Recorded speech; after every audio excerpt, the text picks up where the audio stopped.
Bonjour à tous, bienvenue dans cette vidéo dédiée à la présentation du bénévolat national au sein du groupe Malakoff Humanis.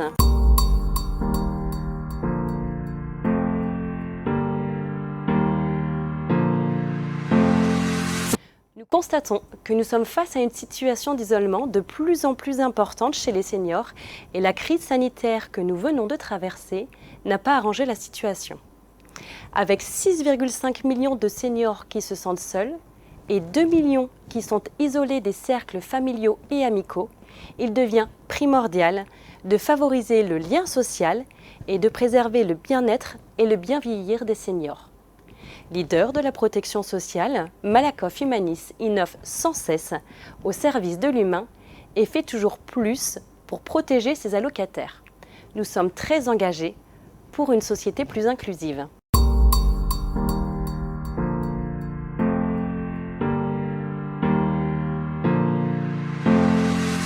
Pour être plus proche de nos bénéficiaires, nous disposons d'un réseau de proximité très présent en France. Regardons de plus près la carte. Il y a 41 relais amicaux, ce sont des associations animées et pilotées par des bénévoles. Et puis nous voilà, les bénévoles nationaux au nombre de 67. Nous souhaitons être présents partout où les relais amicaux ne le sont pas. L'objectif du bénévolat national est d'élargir notre maillage territorial et ainsi agir pour gagner cette lutte contre l'isolement des seniors. Nous espérons bien sûr être bien plus nombreux demain.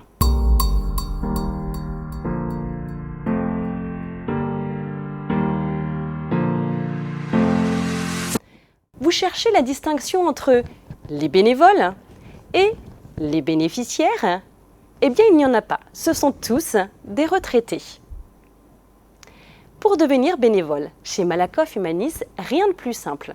Le senior nous donne ses disponibilités et nous définissons ensemble la mission qui lui convient le mieux. Il faut savoir que le bénévole est couvert par le contrat d'assurance Malakoff Humanis et que ses frais de déplacement sont pris en charge. Nous sommes très attachés à ce que chaque bénévole se sente utile en aidant les autres, prenne plaisir mais aussi prenne soin de lui. Découvrons à présent les missions de nos bénévoles.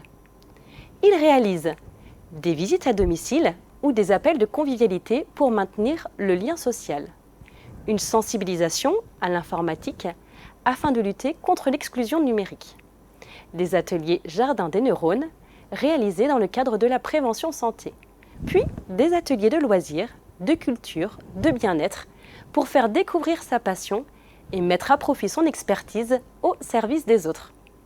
Alors vous savez maintenant les raisons pour lesquelles nous développons le bénévolat, où sont situés nos bénévoles et vous connaissez leur mission.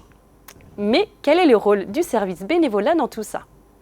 Il faut savoir que Nathalie Trottin et moi-même Aurélie Charrier, nous nous chargeons de l'encadrement de nos bénévoles de A à Z.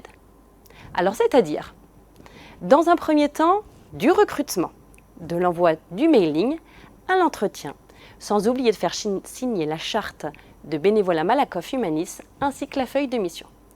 Puis, du déploiement des formations, afin que chaque bénévole soit rassuré et puisse accomplir sa mission sereinement. Ensuite, du suivi de nos bénévoles, en passant par l'organisation des ateliers, à l'enregistrement des heures de bénévolat, à la saisie des notes de frais et pour finir, par toute la partie logistique, donc les lieux pour dispenser les ateliers, achat de matériel, fournitures. Et enfin, de l'organisation de moments de partage d'expériences et de moments de rencontre. J'allais oublier de vous dire que nous contactons régulièrement nos bénévoles pour échanger et les accompagner au mieux dans leur mission.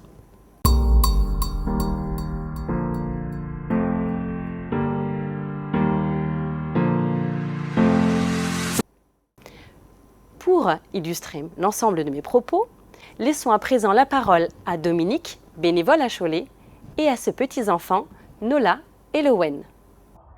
Dis-moi, mamie, tu fais quoi de ton temps libre depuis que tu es à la retraite? Eh bien, depuis que je suis à la retraite, je fais ce qu'il me plaît, ce que j'ai envie de faire. Et il y a 2 activités qui me tiennent à cœur.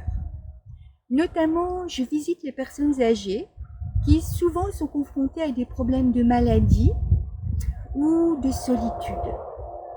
Et puis, la deuxième activité, c'est j'anime des ateliers informatiques auprès des seniors. Tu n'es pas sans savoir qu'aujourd'hui, Internet, il a pris une place très très importante dans notre société. Et puis c'est même devenu une nécessité, surtout dans le domaine administratif. Et c'est un domaine qui est bien inconnu au niveau des seniors. Voilà la raison pour laquelle je m'applique dans cette cause. Je fais ça à peu près 3 à 4 sessions dans l'année concernant les ateliers informatiques. Et puis concernant les visites à domicile, je fais ça à raison de 3 ou 4, selon mes disponibilités, 3 ou 4 fois par semaine.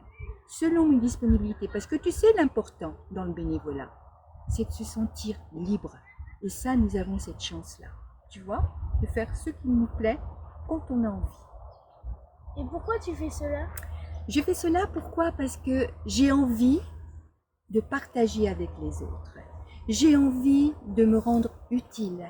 J'ai envie de partager mes compétences. Et puis c'est certainement aussi dans un souci soit d'améliorer les choses ou de faire bouger les choses. Et puis tu sais, donner du bonheur aux autres, c'est en recevoir soi-même. Mais mamie, depuis combien de temps tu es bénévole? Eh bien écoute, je suis bénévole déjà depuis une 12aine d'années. Maman, elle était bénévole elle-même. Après son veuvage, elle a décidé de s'impliquer dans une cause humaine. Et à partir du moment où elle s'est investie dans cette cause, elle est devenue heureuse, épanouie. Et je me suis dit, moi je ferai la même chose qu'elle. Tu ne te sens pas trop seule à faire cette activité? Oh, pas du tout, pas du tout. Dans le sens où finalement, tu vois, les bénévoles, ils partagent souvent les mêmes valeurs. Et puis on a les mêmes points communs. Et on a la chance d'être chapeauté par des référents en haut de notre association qui s'occupent d'organiser des réunions à raison de 3 ou 4 par an, on va dire. C'est l'occasion de nous rencontrer, de nous rassembler tous les bénévoles pratiquement de France. D'ailleurs, on en a une très prochainement, le 10 et le 11 octobre, organisée d'ailleurs par Aurélie. Et puis là, eh bien, ça nous permet de communiquer, d'échanger nos problématiques. Souvent, nos référents sont là pour répondre à nos questionnements. Puis tu sais, cette chaîne d'entraide, eh bien, ça ne peut que mieux servir la cause humaine. Parce qu'on aime voir nos seniors sourire, il est venu l'heure d'agir.